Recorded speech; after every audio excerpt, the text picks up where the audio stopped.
Students, in continuation of our chapter 11 Biotechnology Principles and Processes, today our topic is Tools of Recombinant DNA Technology. जैसा कि हम जानते हैं genetic engineering या recombinant DNA technology में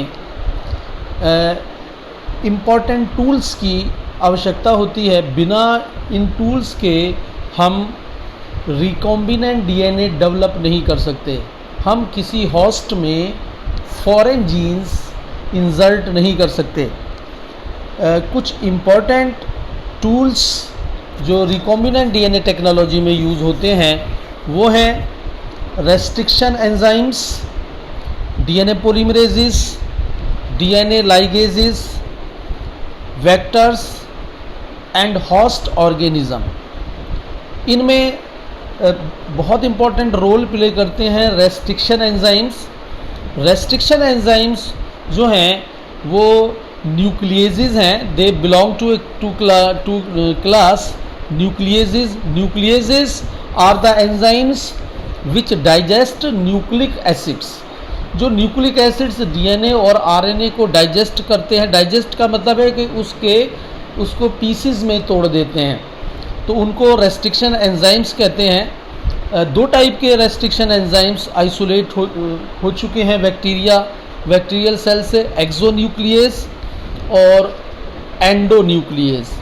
एक्सोन्यूक्लियेज restriction enzymes nucleotides को में कट लगाते हैं एंड्स पर, डीएनए के एंड पर कट लगाते हैं, और एंडोन्यूक्लियेज एंजाइम्स वो कट लगाते हैं विद इन द डीएनए के अंदर स्पेसिफिक लोकेशन पर। 1963 में दो एंजाइम्स आइसोलेट हुए एस्केरिशिया कोलाई से। ये एंजाइम्स बैक्टीरियोफेजिस की ग्रोथ को रेस्ट्रिक्ट करते हैं, यानी ये इनके डिफेंस मैकेनिज़्म हैं एस्केरिशिया कोलाई के। जैसे हमारे ह्यूमन में डिफेंस मैकेनिज़्म इम्यून सिस्टम होता है, तो बैक्टीरिया को वायरस से बचाने के लिए उसमें डिफेंस मैकेनिज़्म उनमें होते हैं एंडोन्यूक्लियेज एंजाइम्स। ये एंडोन्यूक्लियेज एंजाइम्स जो हैं वो फॉरेन डीएनए, जो बैक्टीरियोफेज का डीएनए बैक्टीरिया में एंटर करता है, उसको पीसेस में काट देता है। तो 1963 में ऐसे दो एंजाइम्स जो है वो आइसोलेट हुए जो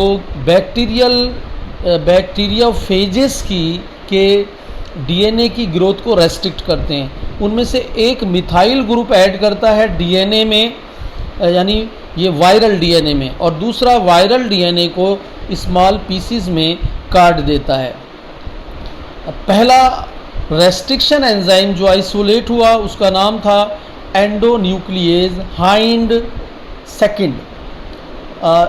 ये रेस्ट्रिक्शन एंजाइम एक स्पेसिफिक लोकेशन पर एक्ट करता है डीएनए में। ये पूरे डीएनए का इंस्पेक्शन करता है। जब इसको 6 बेस पेयर्स की स्पेसिफिक लोकेशन मिल जाती है, जिसको रिकॉग्निशन साइट कहते हैं, तो ये वहाँ पर कट लगाता है। रेस्ट्रिक्शन एंजाइम्स की नेमिंग के बारे में हम बात करते हैं। तो जैसे आपने देखा कि हाइंड सेकंड ये एक रेस्ट्रिक्शन एंजाइम है, तो इसमें इसकी जो नेमिंग है या दूसरे रेस्ट्रिक्शन एंजाइम्स की नेमिंग है, उसमें फर्स्ट लेटर वो आता है उस ऑर्गेनिज्म के जीनस से जिससे इस एंजाइम को ऑब्टेन किया है, निकाला है। सेकंड टू लेटर्स जो हैं वो उस ऑर्गेनिज्म की, उस बैक्टीरिया की स्पीशीज़ को डिनोट करते हैं जिससे ये रेस्ट्रिक्शन एंजाइम आइसोलेट किया है। जो थर्ड लेटर है वो शो करता है उसका स्ट्रेन, किस स्ट्रेन से, किस वैरायटी से इसको ऑब्टेन किया है। जैसे आप देख सकते हो कि हाइंड सेकंड में H इसका जीनस है हीमोफाइलस, और IN इन्फ्लुएंजा, और D इसका स्ट्रेन, और सेकंड जो है ये रोमन नंबर है, ये इंडिकेट करता है कि इसको किस ऑर्डर में, इस एंजाइम को किस ऑर्डर में आइसोलेट किया है। उसी तरह से इको R1 ये आपका रेस्ट्रिक्शन एंजाइम है, endonuclease restriction enzyme Eco R first. तो इसमें ई फॉर एस्केरेशिया ये इसका जीनस है, CO फॉर कोलाई, कोलाई इसकी स्पीशीज़ है, R स्ट्रेन, और जो फर्स्ट है ये इसका रोमन नंबर है जो बताता है कि इसको किस ऑर्डर में जो है वो आइसोलेट किया है। जितने भी रेस्ट्रिक्शन एंजाइम्स हैं ये एक स्पेसिफिक लोकेशन पर ही कट लगाते हैं, ये पूरे DNA का इंस्पेक्शन करते हैं, और जब इनको एक स्पेसिफिक बेस पेयर की लोकेशन मिल जाती है जिसको हम पैलिंड्रोमिक सीक्वेंस कहते हैं, तो पैलिंड्रोमिक सीक्वेंस जो है वो एक बेस पेयर्स की सीक्वेंस है जिसका रीडिंग फ्रेम लेफ़्ट और राइट साइड से सेम होता है। तो ये उसकी रिकॉग्निशन साइट या पैलिंड्रोमिक न्यूक्लियोटाइड सीक्वेंस कहलाती है।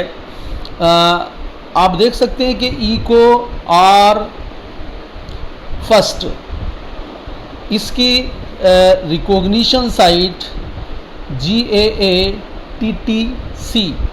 है, और ये GAATTC इसको लेफ़्ट या राइट दोनों साइड से जब हम रीडिंग करते हैं तो इसका जो ओरिएंटेशन ऑफ रीडिंग है वो सेम होता है। ऐसी बेस सीक्वेंसेस में जिसमें लेफ़्ट और राइट में orientation of reading sequence same रहे उसको हम पैलिंड्रोमिक न्यूक्लियोटाइड सीक्वेंस कहते हैं।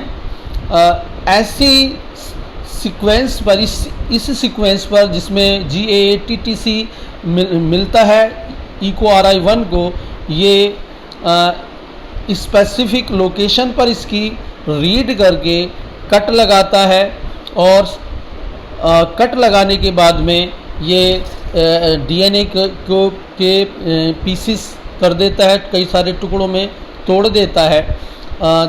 जैसा कि आप देख सकते हैं कि ये एक एग्जाम्पल है रिकॉम्बिनेंट DNA बनाने का। इसमें वेक्टर DNA और फॉरेन DNA दोनों को सेम एंजाइम का यूज़ किया गया है, और सेम एंजाइम का यूज़ करने का रिज़ल्ट ये निकलता है कि दोनों में इस सेम स्टिकी एंड सेम होते हैं जो एक दूसरे के कॉम्प्लीमेंट्री होते हैं, और एंजाइम लाइगेज की हेल्प से इन दोनों स्टिकी एंड्स को जोड़कर एक रिकॉम्बिनेंट DNA डेवलप कर लिया जाता है।